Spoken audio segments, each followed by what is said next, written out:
Hi, I'm Richard from Frozen Well. Welcome back to the 10th devlog for my game Ghost Blaster. If you're enjoying these devlogs, please hit the subscribe and like buttons, it'll really help me out.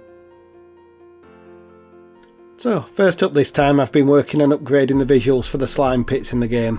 Here you can see what they look like originally. Following on from the lighting in the last devlog, I've now added lights to the slime to give it a nice green glow. This involved making lights for the slime itself and then lights for the stones that surrounded the slime pit. Here you can see the new improved slime pits in the game. The pit now gives off a nice glow, this is shown in the background, and the rocks and stones surrounding the pit. Little improvements like this are hopefully going to make the game look more visually appealing. I really like how the slime pits turned out, so decided that the game could do with more slime. After all, who doesn't love slime? So I decided on slime dripping from the ceilings that the player has to avoid. To begin with, I drew some slime to go on the ceilings, which you can see here. Next I created an animation of the drips appearing from the ceiling slime that I'd just drawn.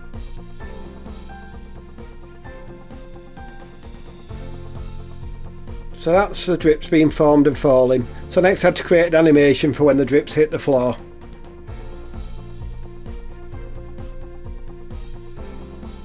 Here we have the full animation from the drips being formed to splatting on the floor. We'll need a bit of tidying up, but that's for future me to worry about. The next job was to get the animation into Godot and get the collisions working. I added the animation and some collision shapes. I then used the animation player to animate the sprite and also to animate the collision shapes so they follow the drips as they fell. Here you see the drips added in the game. Next I need spicing up a bit with some lights. Here's the slime again, but with a bit of juice added in the form of light 2D nodes. Finally I decided I'd add a splat sound when the drips hit the floor. I added another track to the animation player and used this to trigger a method when the animation got to the frames when each of the drips hit the floor. Here we have the animation playing in the game and triggering the splat sound as the slime blobs hit the floor.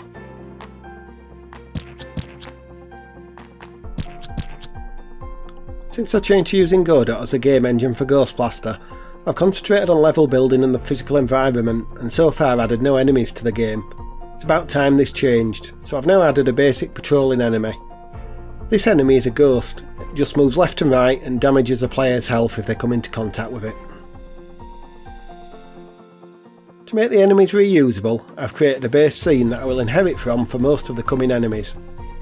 As you can see here, this scene consists of a kinematic body 2D node, a sprite, an animation player, a raycast, and also they will all have a health bar to show the current damage.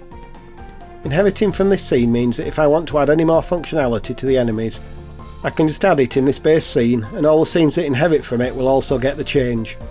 So this should make for quicker and easier development of the enemies. As well as the base scene, I've created a class that all the kinematic body 2D enemies will use. Here you can see the code. The functionality that has so far been added is for the enemies to have the option of being able to detect walls and ledges, and I've added bools that mean this functionality can be turned on and off depending on the enemy. Also the ability to stop the enemy moving has been added. The enemy's health value is set when it's created, and there is also a method that deals with the enemy taking damage. All these features are currently quite basic, but I plan on adding mechanics for the enemies to be able to fire weapons and detect the player when they're close. All these features will have the option to be turned on or off, so making the creation of enemies really flexible. Here's the code for the ghost. It extends the enemy's 2D class and sets the functionality that it needs in the ready function.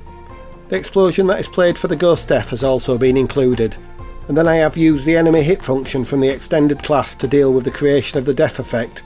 The animation player has had the ghost walk animation added, and I've overridden the play animations function to enable this to be played.